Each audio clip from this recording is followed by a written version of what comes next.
Hi, my name is Ashish, and in this video we will see implement Zero Trust with Microsoft Purview.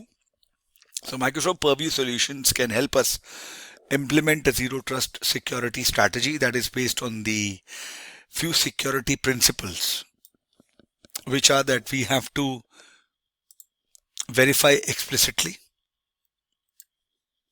Okay.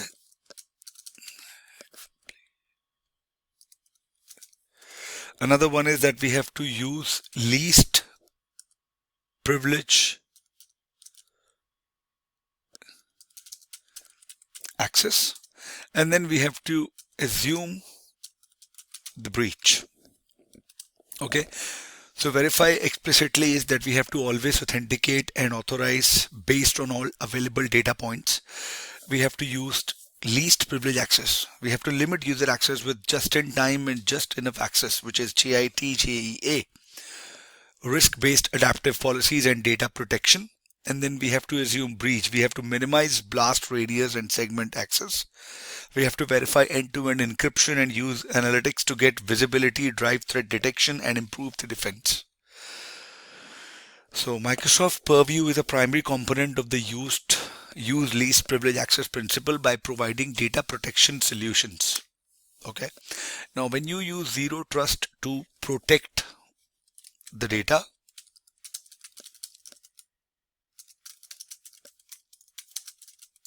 okay. So Microsoft Purview provides the capabilities and options for a data defense in-depth strategy. Okay, which is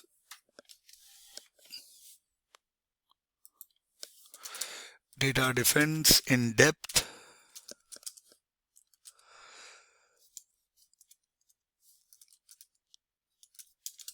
strategy and a Zero Trust implementation for data protection. So first it has data classification.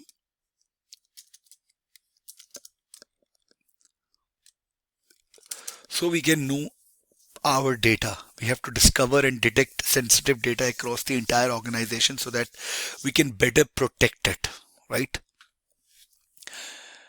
For that, you have to use Microsoft Data Classification Dashboard. I will show you in the coming videos. We have a lot of videos to make on this Microsoft Purview. How you do that, okay? And then you have information protection. After data classification, you have information protection. So we can protect the data. How do you protect it? You apply sensitivity labels to integrate with Microsoft 365 Copilot and other apps and services to provide access control, guardrails, and encryption with the rights management for the most sensitive data. You do content markings such as footers and watermarks can increase awareness and security policy compliance.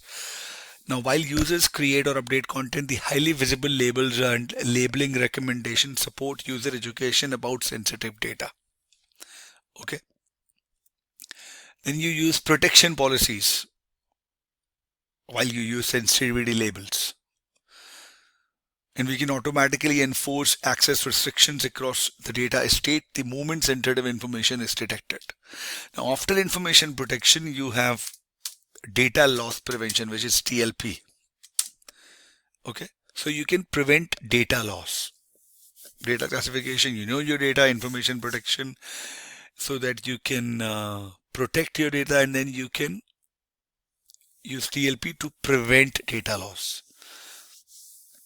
Because users sometimes take risk with your sensitive data, which might result in a data security or a compliance incident. Now, DLP helps you monitor for and protect against risky oversharing of sensitive data. Okay.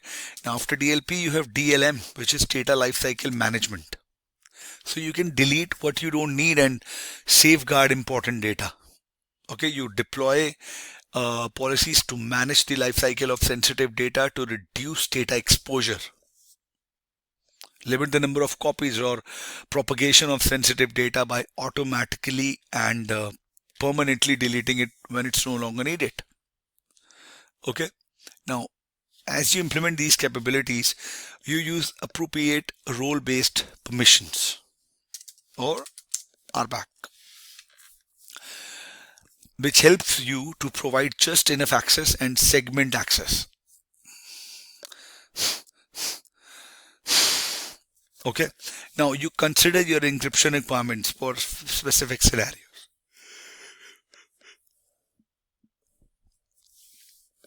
You use Microsoft 365 Copilot. You use your sensitivity labels to apply double key encryption.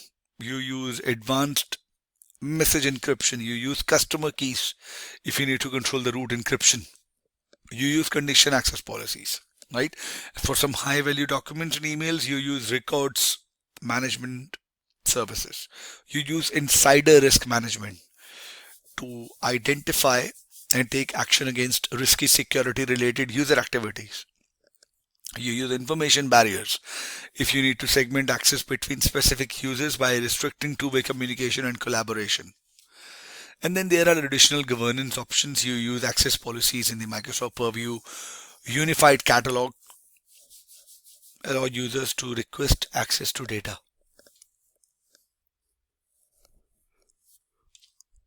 Then you use Compliance Manager to help drive the adoption of and monitor the implementation of security features and configurations, right? You use auditing solutions to help you monitor Microsoft 365 data and respond to security events. You use Customer Lockbox to ensure Microsoft Service Engineer must obtain approval before accessing any Microsoft 365 data you own during a support investigation. All right. So this is how you implement Zero Trust with Microsoft Purview services features available, right?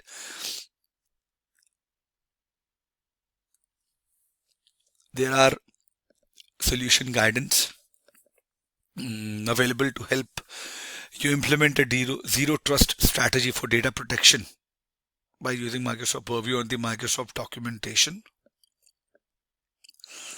And then read about how manage data privacy and data protection with Microsoft Purview and Microsoft Purview.